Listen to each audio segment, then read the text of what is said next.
নমস্কার সুপ্রিয় দর্শক, আপনারা দেখছেন আপনাদের প্রিয় চ্যানেল নীলকণ্ঠ টু। সঙ্গে রয়েছে আমি বিনয়।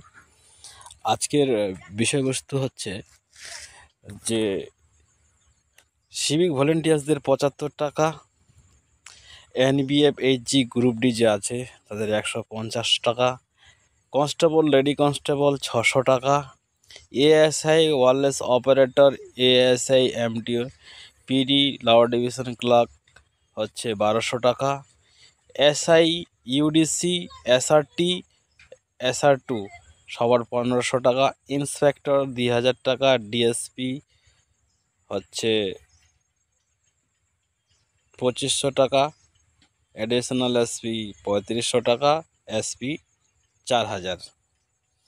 এই যে আমি এমনগুলা বললাম, এটা কিসের জানেন তো? আপনাদের খুবই জানার ইচ্ছা করছে, তো অবশ্যই জানাবো এটার বিষয়ে। এই সব টাকাগুলা এবার আপনাদের নভেম্বর মাসের স্যালারি থেকে কাটা হবে। এবার কি কারণে কাটা হবে সেটাই আজকের বিষয়বস্তু। তো নমস্কার সুপ্রিয় দর্শক, আপনারা দেখছেন আপনাদের প্রিয় চ্যানেল নীলকণ্ঠ টু। সঙ্গে রয়েছি বিনয়। সামনে WBP এক্সাম 30শে নভেম্বর 2025। অনেক ছেলেবেলের এবার ভাগ্যের পরিবর্তন হবে। যে সকল সিভিক ভাই বন্ধুরা আছে তারা হয়তো পরীক্ষা পাস করতে পারলে কনস্টেবল হবে। আর কিছুদিন আগে আরেকটা পরীক্ষা হলো, সেটা রেজাল্টও দিয়েছে। তারপর হলো মাঠ, এবার মাঠের রেজাল্টের শুধু বাকি। তো অতএব নিচু লেভেলে যে সকল কর্মীরা, যেরকম সিভিক ভলেন্টিয়ার, ভিলেজ পুলিশ এবং এনবিএফ যারা আছে, আমি আপনাদের বলবো আপনারা প্রচুর পরিশ্রম করুন, কারণ আপনাদের গুরুত্ব কিন্তু দিন দিন বেড়ে যাচ্ছে। এবার সিভিক ভলেন্টিয়ার্সদের প্রতি বছরই কিন্তু একটা মেডিক্লেমের টাকা কাটা হতো, সেটা কিন্তু এখনও কোনো খবর নেই। বছরে যে 4500-4200 টাকা কোম্পানি, ইন্স্যুরেন্স কোম্পানি কেটেছিল, এখন সেটারও কোনো হদিশ নেই, কোনো অর্ডার নাই।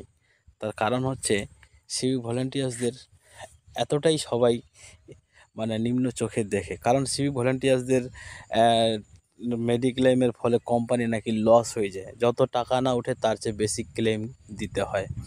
এই কারণেই এখন আগ্রহ প্রকাশ করতেছে না। ঠিক আছে, যদিও দরকার নেই, এখন স্বাস্থ্যসাথী বা অন্যান্য দিক থেকে অনেক রকম ফ্যাসিলিটি পায়, সেগুলোর দিক দিয়ে অনেক ফ্যাসিলিটি কিন্তু পাওয়া যায়। অতএব বলবো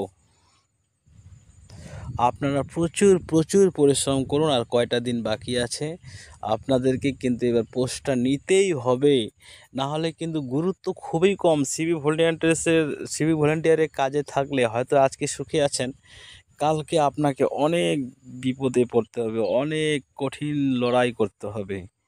অতএব আপনাকে কিন্তু পরীক্ষা দিয়ে সেই পদটা কিন্তু নিতেই হবে। এই জন্যই বলছি, তার কারণ হচ্ছে আমি যে একটু আগে আপনাদের অ্যামাউন্টটা দিলাম, এটা কোনো ইন্স্যুরেন্স বা মেডিক্লেমে কোনো টাকা না। এটা হচ্ছে জাস্ট আপনাদের পিএস বা পিডিগুলাতে যে অ্যানুয়াল স্পোর্ট ফাংশন হয়, তার জন্য একটা সাবস্ক্রিপশন নেওয়া হচ্ছে, চাঁদা নেওয়া হচ্ছে, চাঁদা।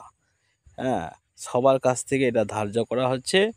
স্পোর্টের যে অনেক সময় ফাংশনের প্রাইজ বিতরণ ডিস্ট্রিবিউট করা হয়, তার জন্য যে একটা এক্সপেন্সেস খরচ হবে, সেটাই কিন্তু সবাইকেই চাঁদাটা দিতে হয়। এবং স্পোর্টের শেষে, খেলার শেষে একটা সুন্দর খাওয়ার আয়োজন হয়, সেটা তো অনেক খরচ হয়, এই কারণে এটা চাঁদাটা কিন্তু নেওয়া হয়েছে। এখানে যদি আপনাদের মেডিকেল ইন্স্যুরেন্স বা কোনো কিছু থাকতো, হ্যাঁ, হেলথের ব্যাপার, তাহলে আপনাদের পরিবারে হয়তো সেটা আপনাদের অনেক সময় প্রতিবাদ করছে যে অনেক টাকা কেটে নেওয়া হয়। এই কারণে কোম্পানি এখন পিছিয়ে গেছে, আর কাটতেছে না। তো যাই হোক, বেশি কিছু আমি বলবো না। সামনে যেহেতু পরীক্ষা, সব আপনাদের আমি ডিস্টার্ব করতে চাচ্ছি না। আপনারা মনোযোগ সহকারে পড়াশোনা করুন। আর আমি উইশ করব যাতে আপনারা চাকরিটা পান। তার কারণ হচ্ছে আপনাদের পরিস্থিতি খুব খারাপ, 10,000 টাকা আপনাদের বেতন চায় না। তবে এরপরে আরেকটা ভিডিও বানাবো, টাকা কাটবে কিনা, যদি দেখতে চান তাহলে চ্যানেলটা সাবস্ক্রাইব করে রাখবেন।